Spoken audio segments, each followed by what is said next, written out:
Hello, we're back. We're back again. Another live review. This one's been requested by quite a few people. Bob, in particular, keeps asking for this one to be done, so I've sort of got this done for you, Bob. I hope it proves interesting for you. So we are, of course, going to be reviewing Hella's Boeing E3 A/C AWACS. There it is. That is a big box. I don't know how big the kit is inside, but it is a damn big box. Now, I did go and have a look for the history on this. I went on to ScaleMates, and there is no history for it.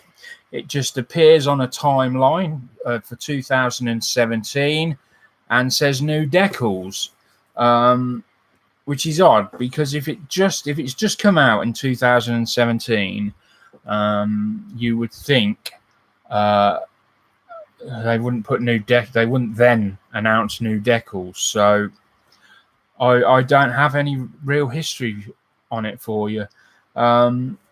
So we've got this lovely picture of this AWACS sort of taking off by the looks of it, or it might be in flight or landing, who knows, but the wheels are coming down, going up, who knows. I'm not a fan of the Hella logo, and I think there's better box art out there, but there we go. It's really irrelevant.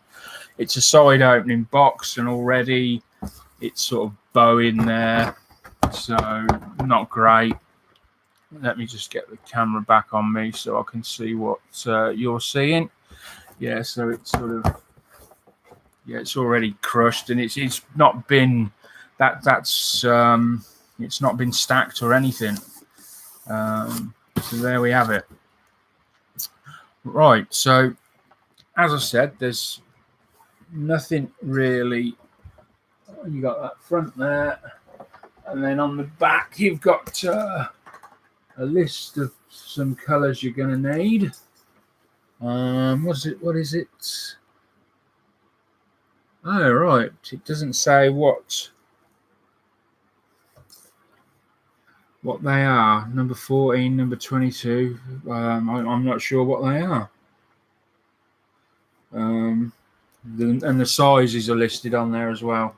That's cross. You knocked my glasses off. So anyway, let's get inside and start having a look at the box. Now, obviously, I am not going to fit all this under the camera. We'll do the best I can. I don't know how big the sprues are in here, so I bought this from Mike Jolly,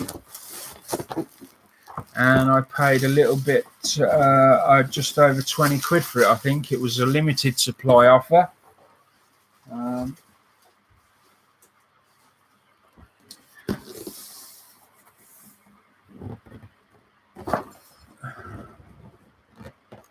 Is it side opening?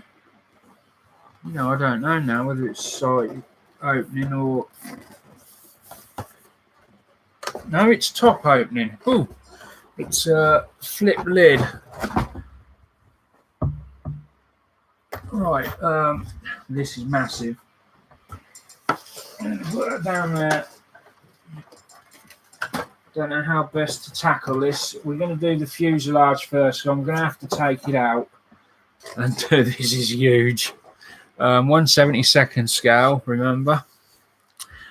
So this is the fuselage. Hi, Mark. And God, this is enormous. Right, so we've got the recess panel lines, thankfully. They don't look too bad. There's not a massive amount of detail on there. There is, I noticed the windows haven't been. It's odd because there's no panel lines or markings for the windows apart from the plastic looks a tiny bit different. It's just not going to show, is it? Let me just try and. I don't know if you can pick that up. Just sort of along here, you can see where the windows are supposed to be. The plastic changes slightly. Damn, that's going to be a pain if you've got to cut all them out. And in fact, you can see on the inside, it looks like they've inserted a panel. You can see that it looks like a strip's been placed in along there on both sides.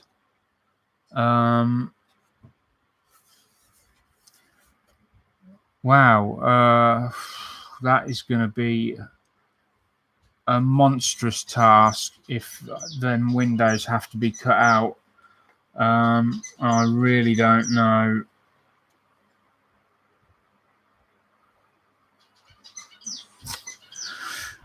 I'll have to have a think on that. Probably going to need help off some other people figuring out how best to do that. And I mean, I know we'd drill holes in, but getting an exact square shape. We'll have a look at the instructions and see what they're saying. But basically, they're your two fuselage halves. It's massive. We have got some locating pins, so it should go together quite nicely. The sprue gates on here are absolutely huge, and I wouldn't recommend using any sprue cutters, to be honest. It's very, very thick plastic. You're definitely going to need a very sharp scalpel to get these off. And you're going to have to take care, especially this one here, because it's almost part of the. There's no weakening of the join there. That's right. So I don't mixed feelings on that. We'll wait and see what the rest brings. But that's the fuselage halves. Hi, Rob.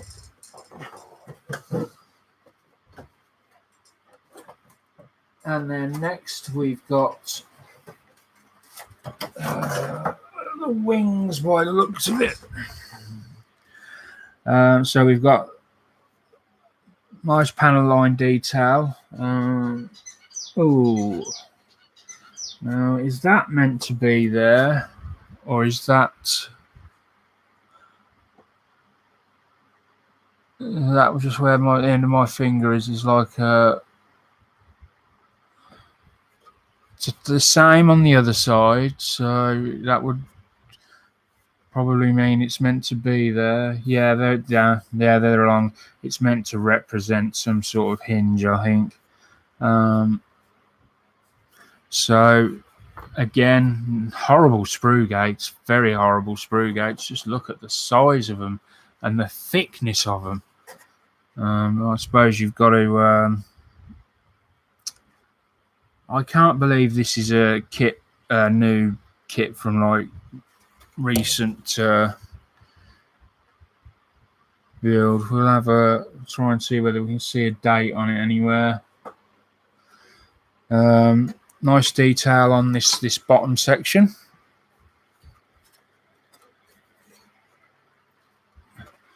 which is also enormous.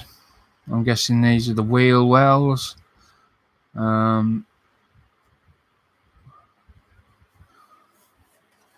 Nothing really on the insides.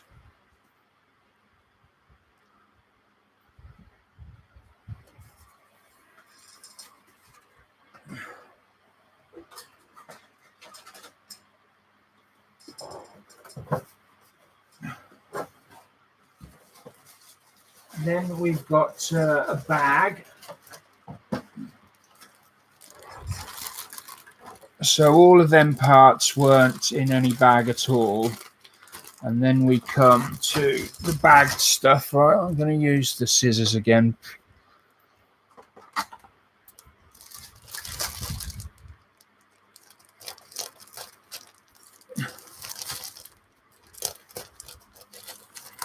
There we go. Going to need a lot of space to build this. To be honest, it reminds me a bit of how the Spitfire, the Airfix Spitfire kit came. Here we've got the radar dish, and oh, not good. The decal sheet is stuck to the bag. Oh no, I don't like that at all. That may, if I can't get this off, this may end up going back.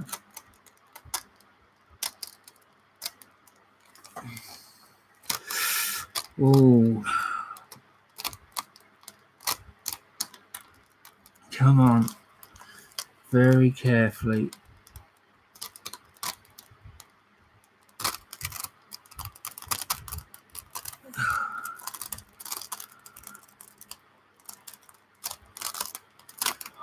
All right, we'll look at that in a minute.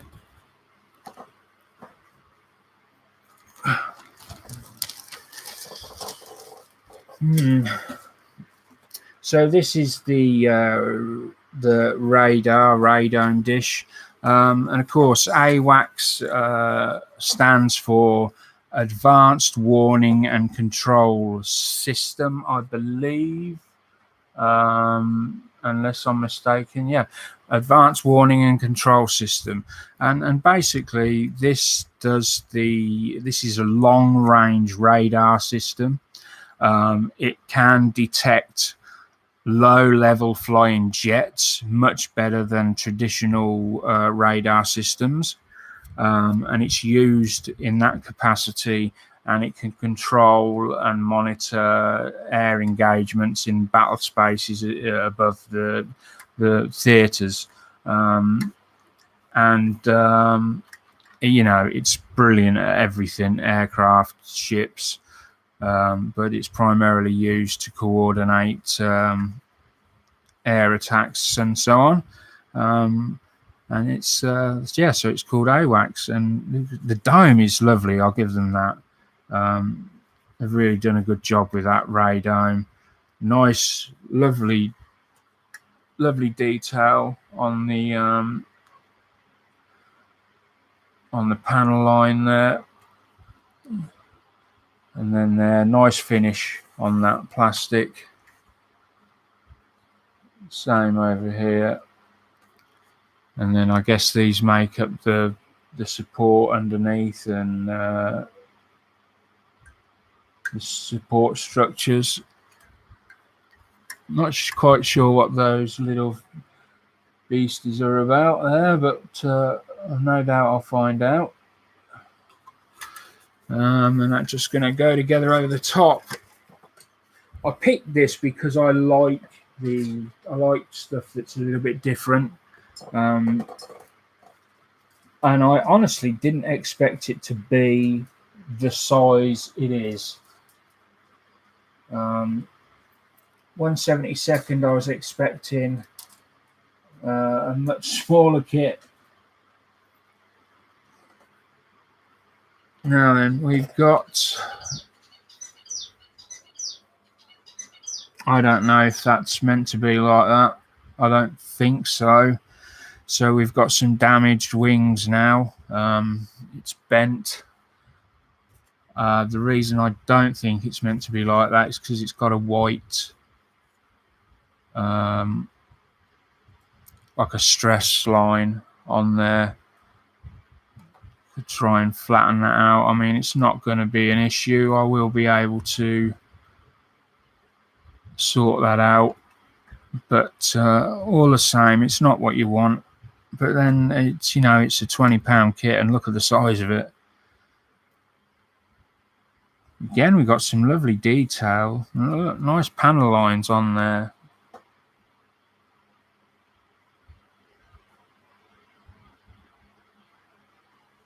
Looking good.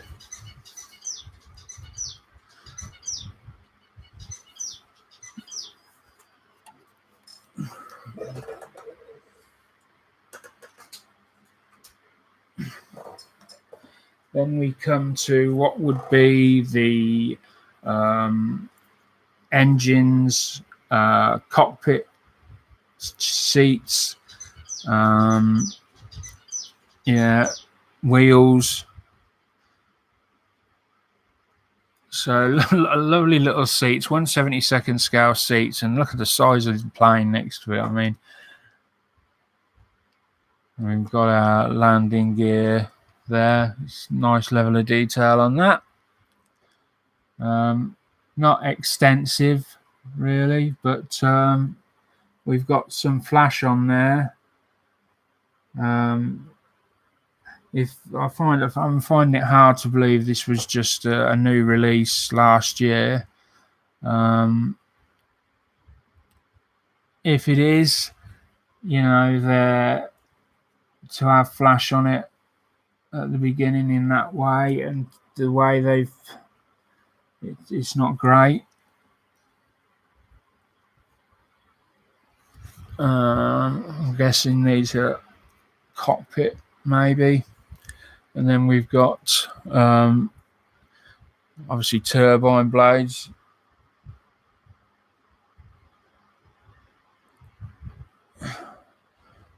It's got some smaller ones. Come on, do your thing.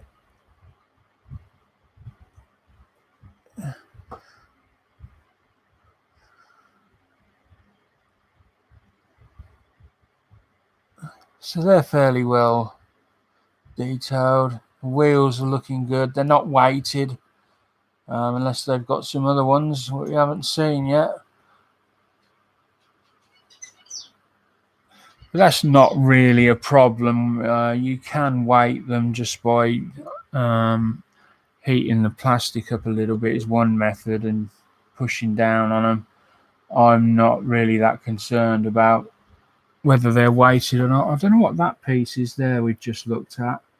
That's got raised panel lines on it.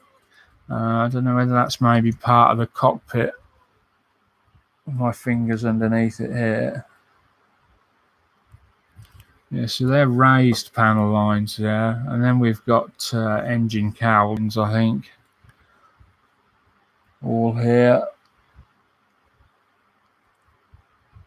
So, no date that I can see.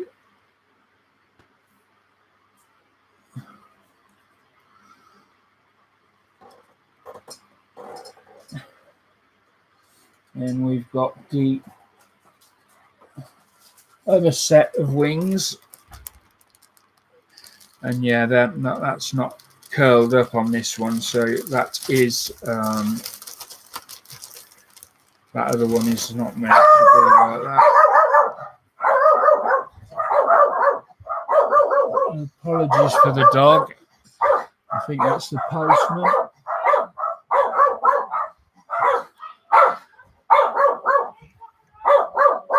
So we'll just carry on looking at the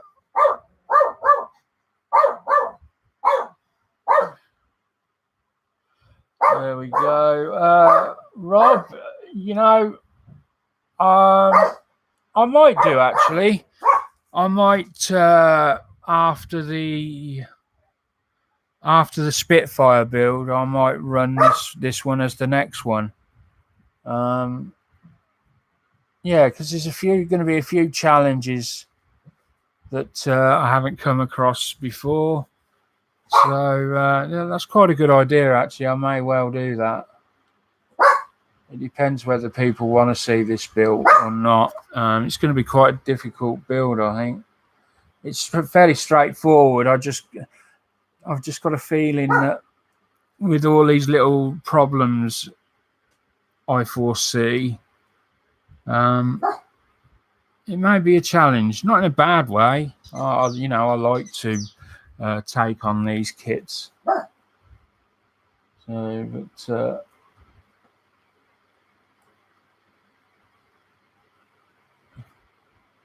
we got some. So, and that's the wings there. Let me just check now where I think that's all the plastic. Right, now we've got another set of decals in here. And the instruction manual, so bear with me a second. I'll try and figure out what's going on. And there's the clear parts there, which are a very small bag. Let's pop them over there a minute.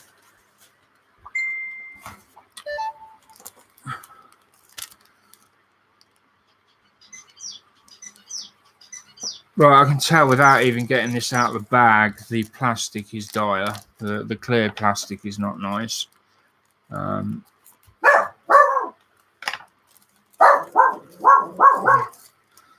Daniel, I don't know how they've got it this way, but it's got some nasty nicks in it.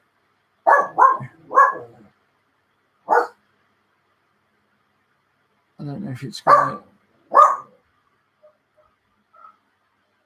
it. Let me try and... Daniel!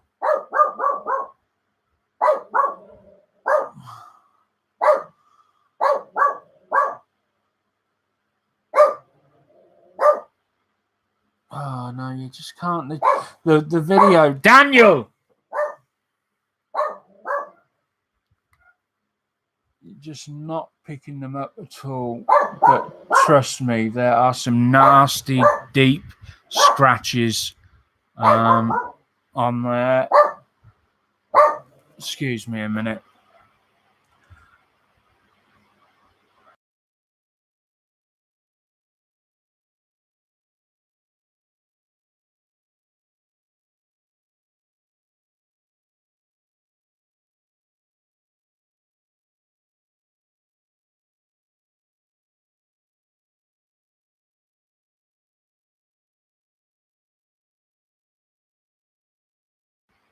Right, yeah, so there's some horrible...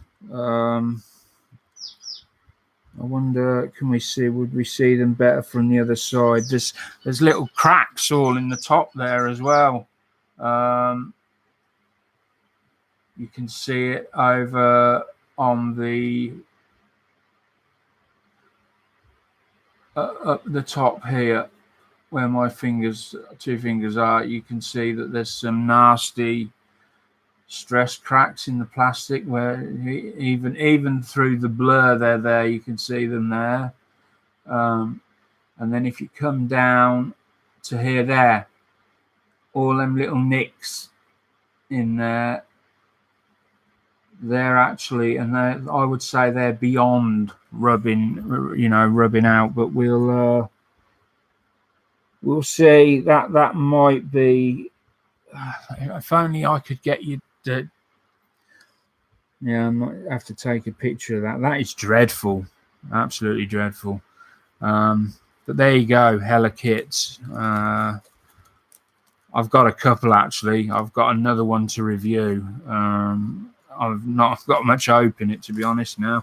But let's have a look at their instructions. This actually is quite nice. It's paper. It's got a nice matte picture on the front.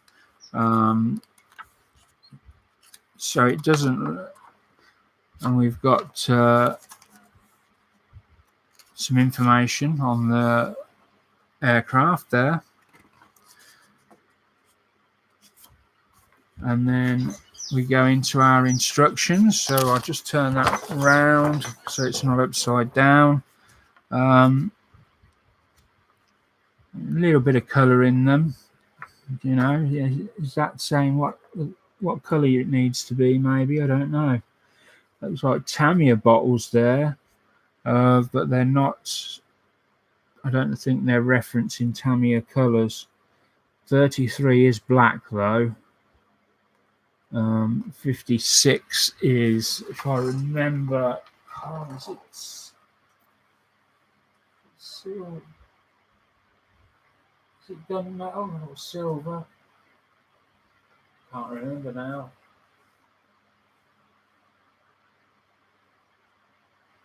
No, I'd have to find that out. But I think they may be Tamiya colours. They just haven't put the X or the XF in front. So we do a little bit of the cockpit, and then we start on the wings and the landing gear, oddly enough. And then we come over, engines going together, fuselage going together with the crew in. Lots of holes got to be drilled out for various components. There's one of the sheets that was supposed to prevent the Decals sheet from sticking. There's your big radar dish going on there.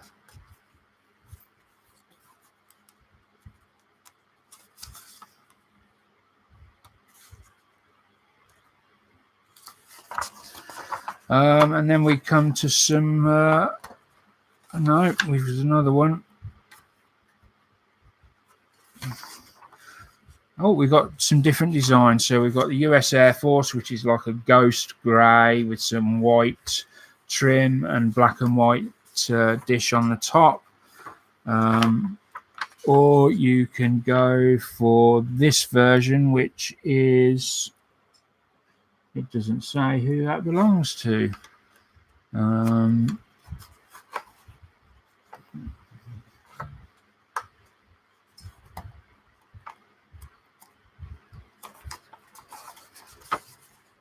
then again, there's your colours again, 22, 130, 85, 56, 53, 40.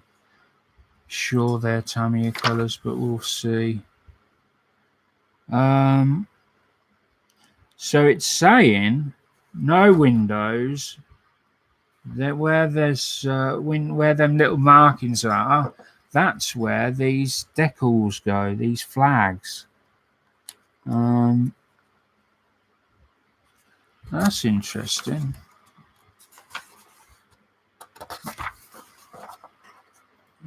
I didn't actually see on the box. Oh no, there is no windows. I don't know why I was expecting windows. I think because it said Boeing, and then I saw the little blank plates where they're supposed to go. I thought, oh my god, I've got to cut them out. But no, we don't. So that's a bonus. Humbrol paint references. Okay, thanks.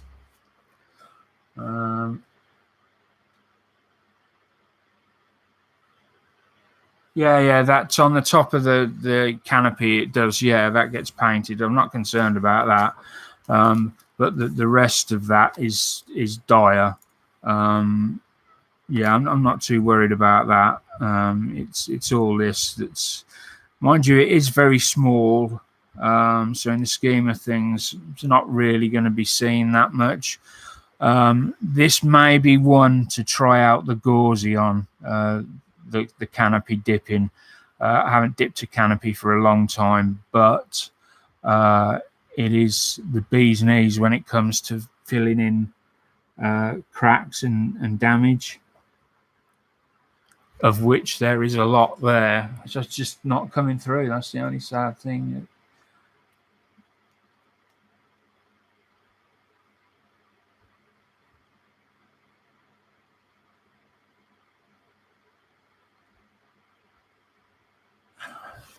Let me just try one more time and see if I can.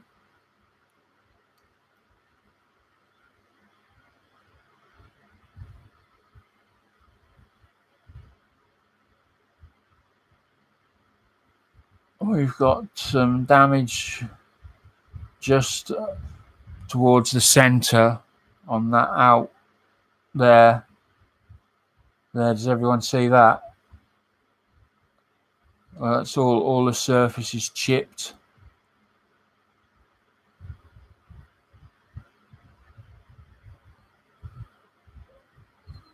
just to prove that I'm not going mad, that there is damage there.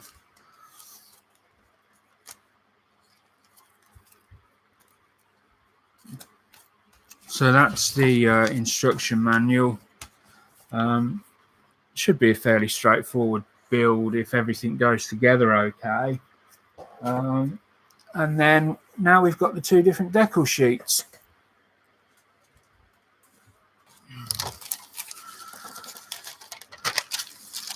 Now one of these, this one, we need to have a close look at because it was stuck to that bag.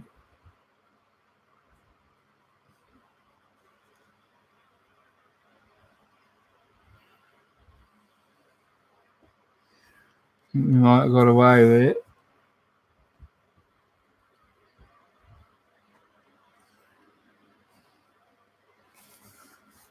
So anyway, I don't know who does their decals.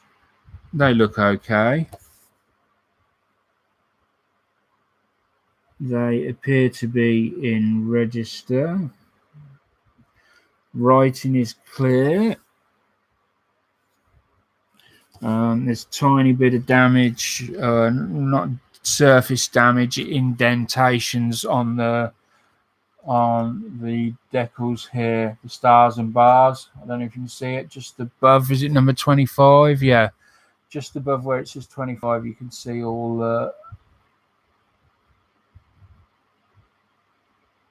that may be a problem once they soften up, that they may fall apart there, I don't know. A little bit of damage. No doubt from not having plastic bagged up and just having this slung on the top. And then we've got this NATO one, which is really nice, along with the sort of window detailing.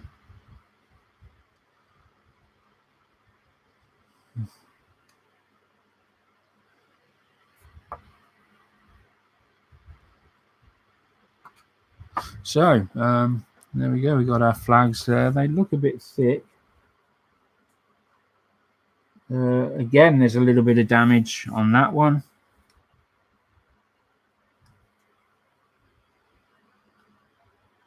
They're a bit shiny.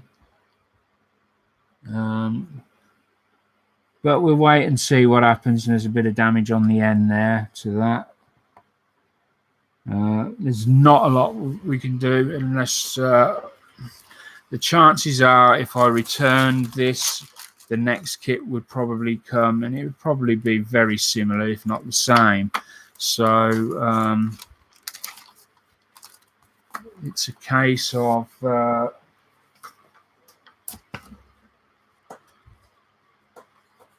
just plodding along with it, I think, and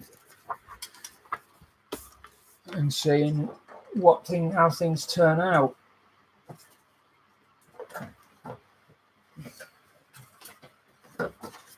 So that's the Boeing E3 A/C AWACS. I hope that's been of interest to everyone, in particular Bob. I hope it's helped you decide whether you want one or not.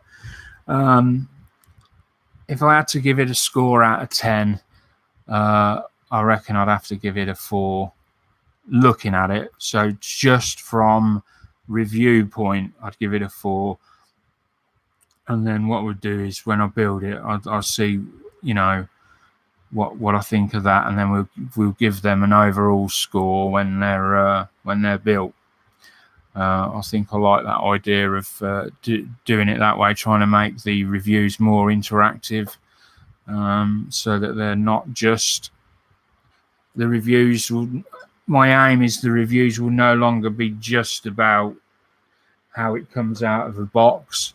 So yeah, we've got this bit, and then at the end we'll do another short piece on how it all went together and how we feel overall the kit is done, if that makes sense. I think I want to give that a go and see whether that helps. Reviewer 132nd F-15. No, I haven't got one of those, I don't think. I'd have to buy one in. Is it a good kit? Is that Tamiya or Revel? Or another kit entirely? Tamiya, yeah. Yeah, that might be one for the future. We're a bit short on money now, so it might be a while before I can start buying kits in. Anyway, thanks for watching, and I'll be on the Hangout will be open again later this evening. So if you're free, feel free to pop in, say hello. We had a laugh last night. It was yeah, it was a good laugh, and it's great to come in and chat with others, and have a laugh. It releases all those important endorphins and that. Anyway, that's me done, I think, for now, and I will see you all very soon. Bye for now.